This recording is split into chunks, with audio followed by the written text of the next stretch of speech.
మరో breaking news చూస్తున్నాం. ఏపీలో కూటమి మేనిఫెస్టో నేడు విడుదల కాబోతోంది. మధ్యాహ్నం 12 గంటలకు ఉండవల్లిలోని చంద్రబాబు నివాసంలో 3 పార్టీల నాయకత్వం దీన్ని ఆవిష్కరించబోతోంది. రాష్ట్ర ప్రజల నేటి అవసరాలను తీరుస్తాం, రేపటి ఆకాంక్షలను సాకారం చేస్తామనే థీమ్తో రిలీజ్ చేయబోతున్నారు ఈ మేనిఫెస్టోని. ఇక సుదీర్ఘ కసరత్తు అనంతరం మేనిఫెస్టోను రూపొందించినట్టుగా తెలుస్తోంది.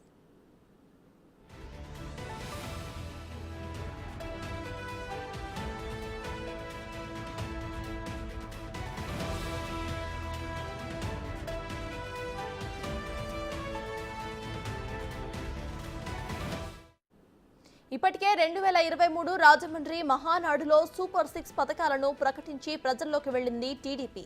కూటమిగా ఏర్పడిన తరువాత మిగిలిన 2 పార్టీల నేతల సూచనలు తీసుకొని మరిన్ని పథకాలను చేర్చినట్టుగా తెలుస్తోంది. ప్రజలు వివిధ వర్గాల నుంచి వచ్చిన వినతులకు ప్రాముఖ్యత ఇచ్చినట్టుగా నేతలు చెబుతున్నారు. అప్పులు పన్నులతో ఇచ్చేది సంక్షేమం కాదని, సంపద సృష్టితో సంక్షేమం ఇవ్వాలని కూటమి నేతల అభిప్రాయం. దాదాపుగా 20 నుంచి 30 కీలకమైన హామీలు కూటమి మేనిఫెస్టోలో ఉండబోతున్నట్టుగా తెలుస్తోంది.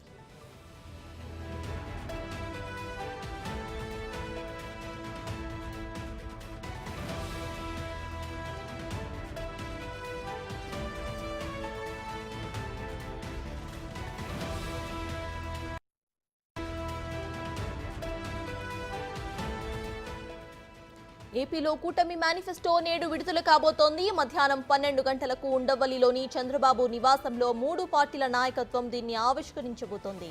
రాష్ట్ర ప్రజలు నేటి అవసరాలు తీరుస్తాం, రేపటి ఆకాంక్షలను సాకారం చేస్తామనే థీమ్తో ఈ మేనిఫెస్టోను రిలీజ్ చేయబోతున్నారు. సుదీర్ఘ కసరత్తుల అనంతరం మేనిఫెస్టోను రూపొందించినట్టుగా తెలుస్తోంది.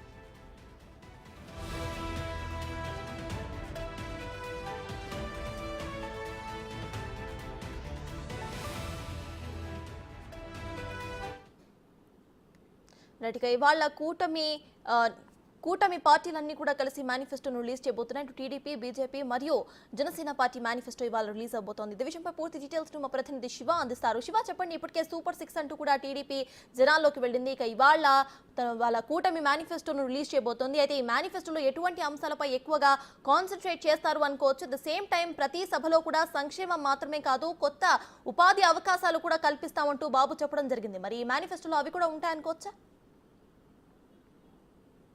ఖచ్చితంగా సత్తా దాదాపుగా 25 ప్రధానమైన హామీలు బేస్ చేసుకొని కూటమి నేతలు ఈరోజు మేనిఫెస్టో విడుదల చేయబోతున్నారు. ప్రధానంగా ఏదైతే ఈ రోజు అవసరాలు, రేపటి అవసరాలు తాము తీరుస్తాం, భవిష్యత్తుకు భరోసా చేస్తామని చెప్పి కూడా చెప్పుతున్నారు.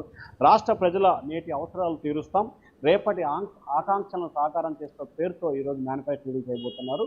రైతు రుణమాఫీ, నిరుద్యోగ భృతి, మహిళలకు ఉచిత బస్సు, అలాగే డ్వాక్రా మహిళలకు సంబంధించి కూడా రుణమాఫీతో పాటుగా ప్రతి మహిళకి 1500, తల్లి బిడ్డ కింద సంవత్సరానికి 15,000 రూపాయలు, కుటుంబంలో ఎంతమంది ఉంటే అంతమందికి, అలాగే నిరుద్యోగ భృతి, మెగా డిఎస్సి, ఇటువంటి వాటికి సంబంధించి కూడా సంక్షేమ కార్యక్రమాలు కీలకమైన పాత్ర పోషిస్తున్నారు. ప్రతి ఇంటికి 3 గ్యాస్ సిలిండర్లు, అలాగే దాంతోపాటుగా ఏదైతే ప్రధానంగా చూసుకుంటే ఉపాధి కల్పనేదే సంక్షేమ కార్యక్రమాలు అమలు చేస్తూ సైమల్టేనియస్గా సంక్షేమ అభివృద్ధి కొనసాగిస్తూ నిరుద్యోగులకు ఉపాధి కల్పించే దిశగా ప్రయత్నం చేస్తాం. రాజధాని అమరావతిగా కొనసాగిస్తాం, ఉచిత ఇసుకను ఏర్పాటు చేస్తాం. ఇట్లా దాదాపుగా 20 నుంచి 25 హామీలని బేరేజ్ వేసుకొని మరికొద్ది సేపట్లోనే 3 పార్టీల నేతలు మేనిఫెస్టోని విడుదల చేయబోతున్నారు. ఇప్పటికే సూపర్ 6 పేరుతో ఏదైతే 2023 మహానాడులో సూపర్ 6 పేరుతో టీడీపీ ఒక మేనిఫెస్టోని విడుదల చేసింది. ఇప్పటికీ ఆ సూపర్ 6కి విస్తృతంగా కూడా ప్రచారం చేశారు. దాన్ని బేరేజ్ వేసుకొని రాష్ట్ర వ్యాప్తంగా టీడీపీ నేతలు, జనసేన, బీజేపీ నేతలు ప్రచారం నిర్వహించుకున్నారు. తాజాగా 3 పార్టీలు కూటమి ఏర్పడిన తర్వాత సంయుక్తంగా దాదాపుగా 4 రోజుల పాటు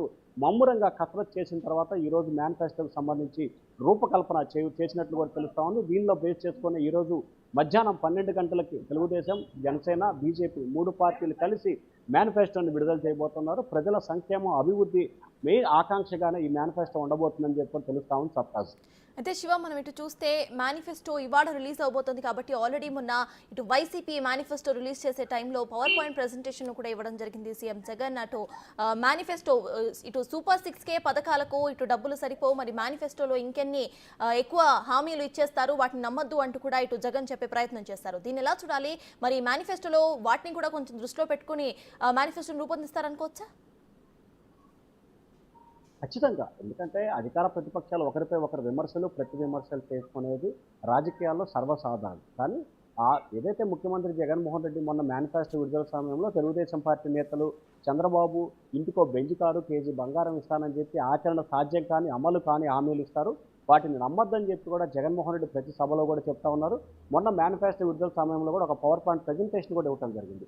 సో ఈ నేపథ్యంలోనే రాష్ట్ర వ్యాప్తంగా అభివృద్ధి, సంక్షేమం చేయడం ఏకైక ధ్యేయం అని చెప్పి టీడీపీ చెప్తా ఉంది. గత 5 సంవత్సరాల కాలంలో జగన్మోహన్ రెడ్డి రాష్ట్రాన్ని ఏ విధంగా విధ్వంసం సృష్టించారో, ప్రజావేదిక కూల్చివేత దగ్గర నుంచి ఈ రోజు వరకు చేసిన విధ్వంసానికి సంబంధించి ప్రతిదాన్ని కూడా వివరించే ప్రయత్నం ఇప్పటి వరకు చేస్తున్నారు, భవిష్యత్తులో కూడా చేయబోతున్నారు. ఈ రోజు దానికి సంబంధించి కూడా పూర్తి స్థాయిలో 2014 నుంచి 19 వరకు తెలుగుదేశం అభివృద్ధి హాయంలో ఏ విధంగా అభివృద్ధి జరిగింది, 19 నుంచి 24 వరకు వైసీపీ సర్కార్ ఎటువంటి అభివృద్ధి సంక్షేమ కార్యక్రమాలు చేయకుండా ప్రజలను ఏ విధంగా దోచుకుంటుంది, విద్యుత్ ఛార్జీలకు సంబంధించి కానీ, ఇంటి పన్ను విషయంలో కానీ, నీటి కుళాయి విషయంలో కానీ, ల్యాండ్ టైటిల్ విషయం ఇట్లా ప్రతి దాంట్లో కూడా దోచుకోవటమే, దాచుకోవటమే ఏకైక ఏజెండాగా చెప్పారు. ఉచిత ఇసుకని టీడీపీ ఇస్తే దాదాపుగా 5,000 నుంచి 10,000 రూపాయల ట్రక్ ఇసుకని వైసీపీ నేతలు అక్రమంగా దోచుకుంటున్నారని చెప్పి కూడా టీడీపీ నేతలు విమర్శించే అవకాశం కనిపిస్తుంది. వాటన్నిటిని కూడా ఇప్పటికే చంద్రబాబు చాలా సందర్భాల్లో కూడా పవర్ పాయింట్ ప్రజెంటేషన్ ఇచ్చి వివరించే ప్రయత్నం చేశారు.